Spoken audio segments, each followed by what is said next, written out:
Bonjour à tous, Céline pour le petit point météo info course. On va aller voir tout d'abord ce qui se passe pour Tapio.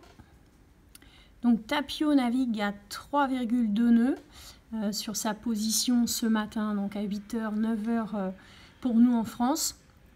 Donc la position va être mise à jour d'ici quelques heures, d'ici midi. Donc Tapio, eh bien, on voit bien qu'il se trouve toujours là dans une zone en vent contraire, de vent assez léger. On va voir de quelle manière ça va progresser sur la semaine.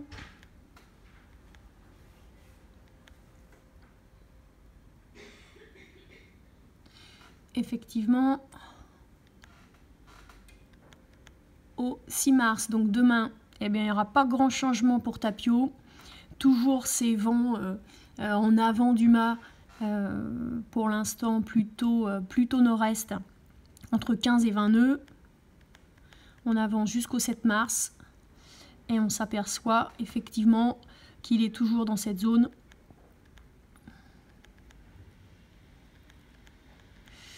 Et on se rend compte que sur l'ensemble de la semaine, en tout cas jusqu'au week-end, il n'y aura pas grand changement pour Tapio, avec même peut-être effectivement cette zone-là de bleu, avec des vents qui vont faiblir donc, sur la fin de semaine, sur le week-end.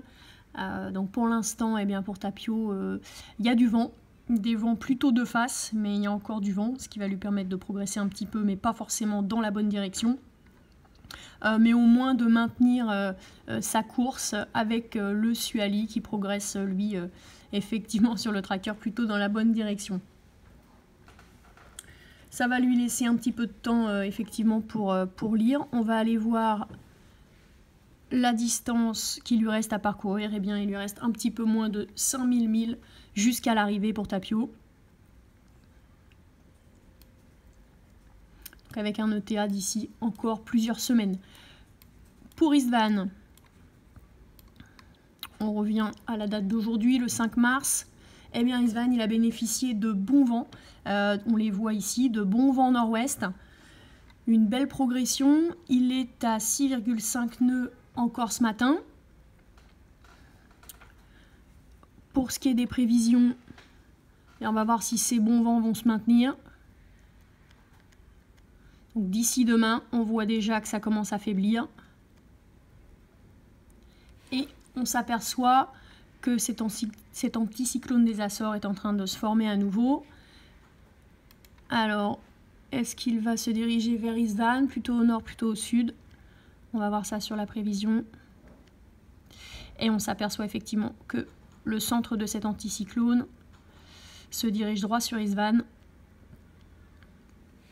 en passant possiblement donc dans son sud, en espérant qu'Istvan ait réussi à progresser suffisamment pour y échapper. Donc c'est un petit peu la question là.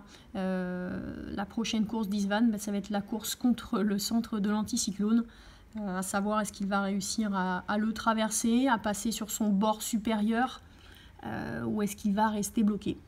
Donc, et même peut-être pire, c'est-à-dire récupérer ses vents de face là à la sortie. On verra tout ça pour Istvan. On va voir effectivement la distance qui les sépare avec Coucou. On se doute bien qu'avec l'arrivée de cet anticyclone, eh bien, il risque de perdre encore du terrain sur Coucou. Ouais, il y a quasiment 1000 milles d'écart ce matin entre les deux concurrents.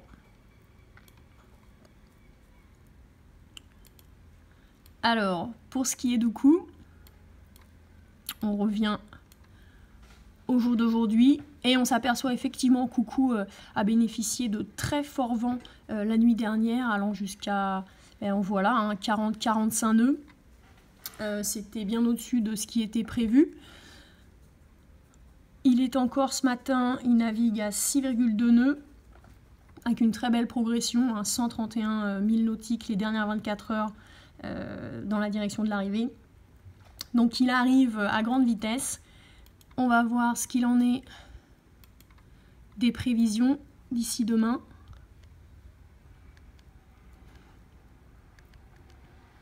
Et on s'aperçoit effectivement qu'il y a donc une petite zone de calme Voilà, les vents vont faiblir légèrement dans la journée, mais dès demain, donc dès le 6, ce nouveau front qui arrive, la direction de course, donc on lui a donc envoyé un nouveau message d'alerte météo pour le prévenir de ce nouveau front là qui se forme, avec des vents nord-ouest qui pourraient atteindre également des rafales de 45-50 nœuds. Donc effectivement, il a reçu une alerte ce matin. Voilà, par contre, on s'aperçoit effectivement que ce front devrait passer assez rapidement.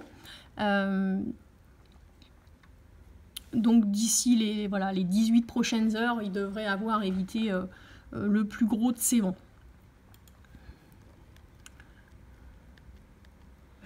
Et pour la suite, ces vents devraient l'accompagner jusqu'à son arrivée au Sables d'Olonne,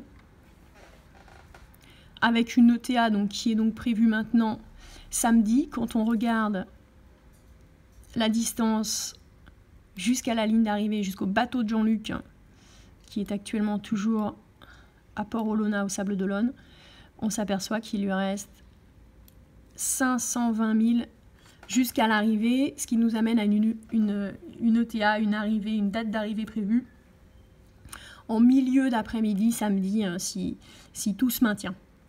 Avec donc ce ralentissement attendu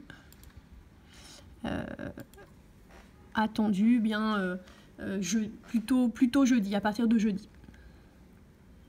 Voilà pour Roucou.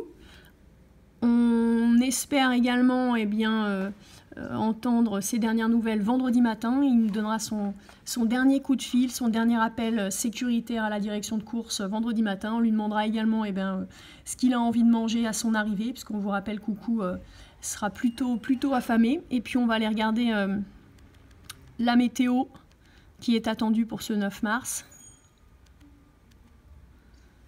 Voilà, donc des conditions assez agréables qui sont attendues pour l'instant autour des Sables d'Olonne. Donc on vous invite à venir accueillir Roucou le long du chenal, au bord du ponton.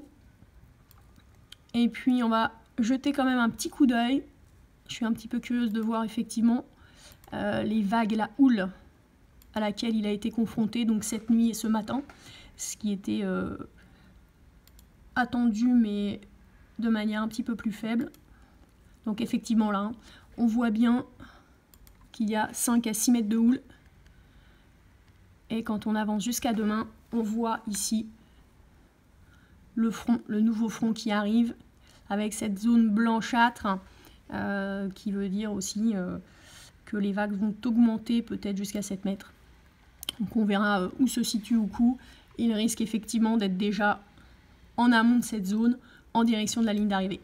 Merci à tous, on fera un petit point en fin de semaine juste avant son arrivée.